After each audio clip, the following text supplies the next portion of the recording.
and requested the National Weather Service to activate the North Texas Emergency Alert System.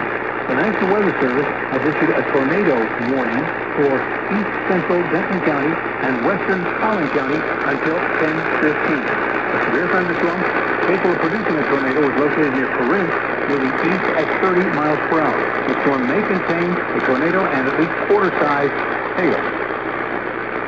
Flying debris can be dangerous to those caught without shelter. Mobile homes can be damaged or destroyed. Locations include Lake Lewisville, Providence Village, McKinney, Hickory Creek, Little Elm, Lincoln Park, Prosper, Corinth, Lake Dallas, Oak Point, Frisco, Allen, and the Collins. Also, Shady Shores, Lakewood Village, and Copper Canyon. This also includes sections of Interstate 35 between mile markers 455 and 462. Once again, a tornado warning is now in effect for east central Denton County and western Collin County until 10:15, 1/2 hour from now. A storm capable of producing a tornado is located near Corinth, moving east at 30 miles per hour. All North Texas stations affected by this alert are requested to relay the preceding information.